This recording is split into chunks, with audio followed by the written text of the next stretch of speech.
Okay, students, hope you all people are fine. In today's lecture, we're going to talk about liquid and solids again. And today the topic of discussion is metallic solids. और आज हम जानने की कोशिश करेंगे कि metallic solids जो हैं वो क्या होते हैं. Students, दो साइंसदान हैं, that is Drude and Lauren, right? Drude and Lauren. इन दोनों का नाम नहीं भूलना आपने. ये दोनों साइंसदान जो हैं इन्होंने मेटालिक सॉलिड्स को लेकर नज़रिया आवेज़ा किया, बताया कि जो मेटल्स हैं ये कैसे आपस में लिंक्ड हैं और एग्जिस्ट करते हैं, क्योंकि वी कम टू नो कि मेटल और non metal they makes ionic bond and non metals go for covalent bonding. What about only metals? तो that was a big question for them. तो उसको लॉरेन ड्रूड ने कोशिश की है help करने की, और उसमें उन्होंने electron pool theory,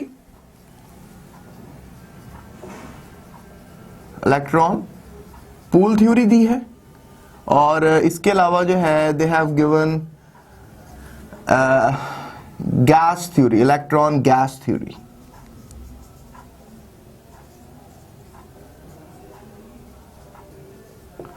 So students, in this we're gonna talk about these two things, electron pool theory और electron gas theory, right? और ये जानने की कोशिश करेंगे ये क्या होती हैं. इसमें ये इन्होंने ये कहा है कि जो एटम्स हैं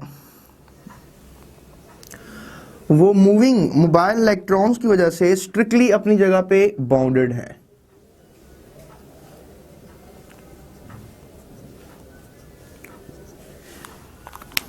So you can just sense it like this.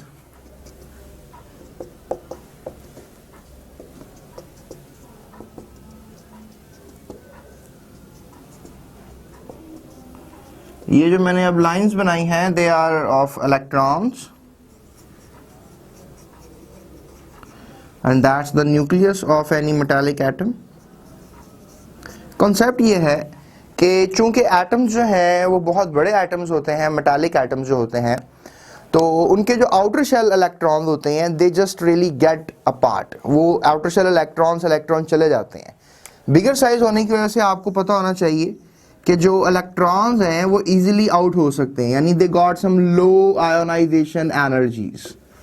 इस लो आयोनाइजेशन एनर्जीज की वजह से you can just say that कि आउटर इलेक्ट्रॉन्स हैं ये इजीली बाहर चले जाते हैं, और ये बाहर चले जाने की वजह से इलेक्ट्रॉन्स आप कह सकते हैं कि फिर ये इलेक्ट्रॉन्स रैंडमली जो है मूव करते हैं अपने दूसरे एटम्स के गिर्द, और ये डीलोकलाइज्ड हो जाते हैं, right? What do you call these electrons? As delocalised electron.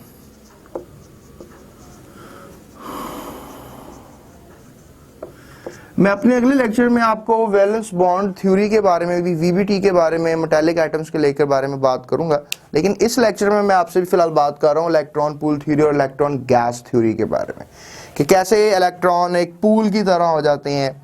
मैं आपको एक कॉमन सी एग्जाम्पल से ये बात भी समझा सकता हूँ.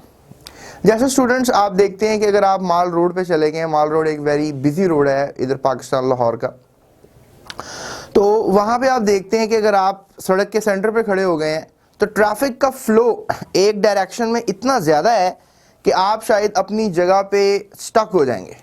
क्यों? क्योंकि आगे से भी ट्रैफिक जा रहा है, पीछे से भी ट्रैफिक जा रहा है, और आपको मौका नहीं मिल रहा है कि आप हिल भी सकें.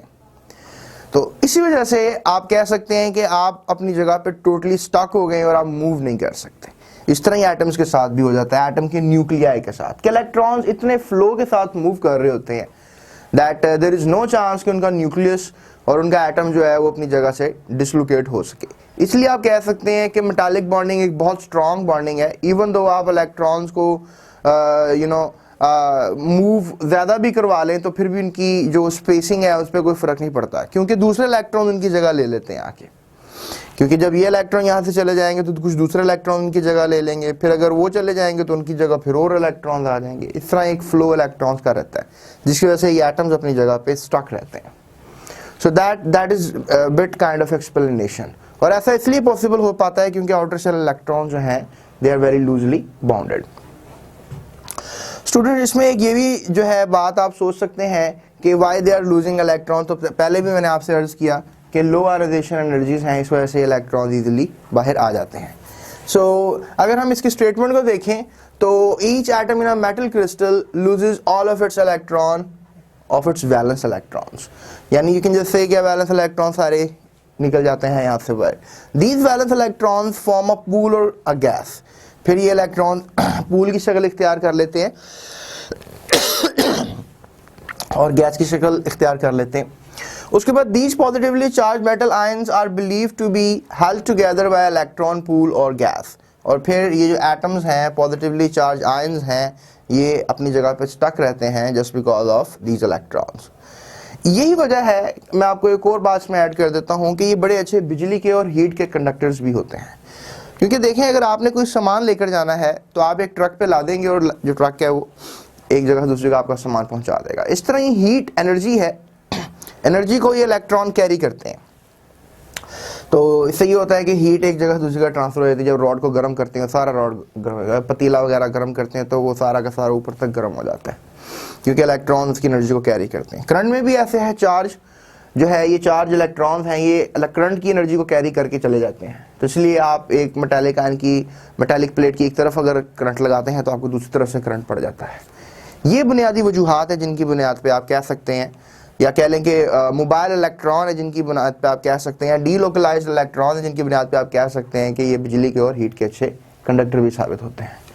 तो ये तो नज़रिया था हमारा इलेक्ट्रॉन पूल थ्योरी का और इलेक्ट्रॉन गैस थ्योरी का। आगे अब हम नेक्स्ट वीडियो में बात करते हैं आपसे वैलेंस बॉन्ड थ्योरी के बारे में। Thank you so much for okay students, so I really wish you all people are fine. Let's carry on with the metallic bonding concept. और आज के लेक्चर में हम चैप्टर नंबर 4 के बारे में एक मरतबा फिर बात करेंगे, और I will just really try my level best to explain you about the Pauling's idea about valence bond theory regarding metals, और इसको आप VBT concept of metals भी कह सकते हैं। whatever the written is on the board आप इसको copy कर लें, क्योंकि ये मैंने समराइज करके बड़ा शॉर्ट करके आपके लिए ये प्रोड्यूस किया डाटा। स्टूडेंट्स, इसमें ये बताया जा रहा है कि जो मैंने भी जैसे लास्ट टाइम आपको बताया कि इलेक्ट्रॉन्स गैस पूल थ्योरी और इलेक्ट्रॉन पूल थ्योरी के वजह से जो है मेटालिक बॉन्ड बनाते हैं, ये लॉरेन एंड ड्रूड का एक नज़रिया था।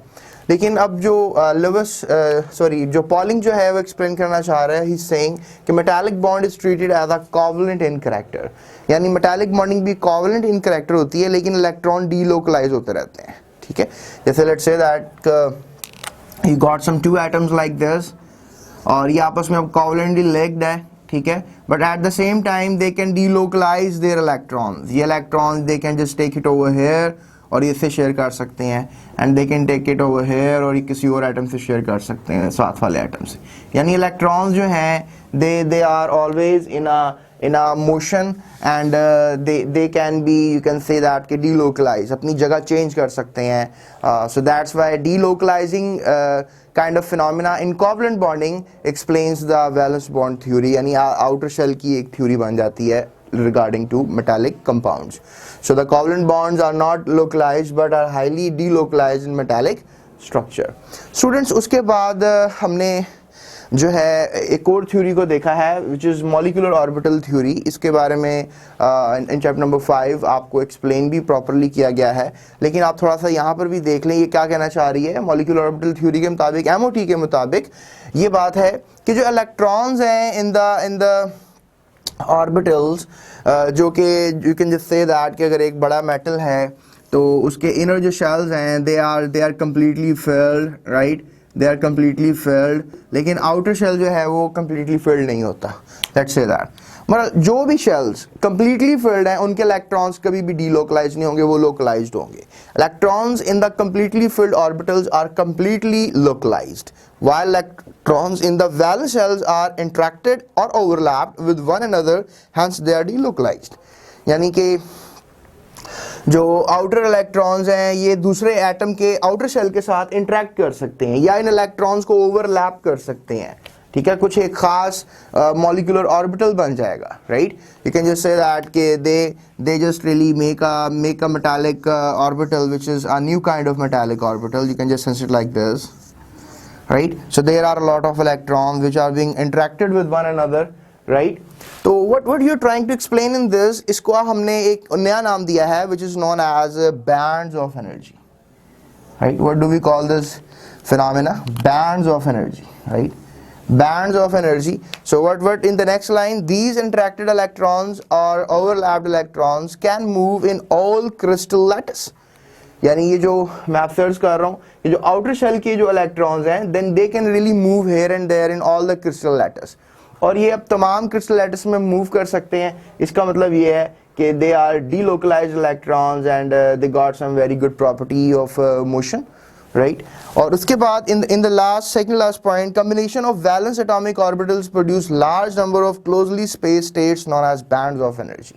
यानी जब ये बहुत से एटम्स आपस में इंटरेक्ट हो रहे हैं, राइट, और उनके इलेक्ट्रॉन डीलोकलाइज होते जा रहे हैं, तो इस तरीके से आप कह सकते हैं कि वो अब एक एनर्जी का बैंड बना रहे हैं. और very interesting fact is that कि ये जो एनर्जी का गैप है, ये जो एनर्जी का बैंड है, इसको आप किसी भी मेटालिक करैक्टर के लिहाज से जान सकते हैं. यानी ये जो बैंड्स ऑफ एनर्जी हैं, ये हर किसी मेटल में मुख्तलिफ होते हैं, और उस लिहाज से आप इस बात को अंडरस्टैंड कर सकते हैं. सो होप गाइस, ये जो मैंने कुछ लाइंस लिखी हैं आपको थोड़ा सा मेटालिक बॉन्ड समझने में और इजी फील करेंगी, और आई होप आप इनको कॉपी भी करेंगे. So let's carry on with the next topic which is properties of metallic crystals. In my next lecture में आपको कुछ मेटालिक क्रिस्टल्स की प्रॉपर्टीज़ के बारे में भी बताऊंगा. So stay tuned with me and you can watch all my videos on instituto.com. Thank you so much.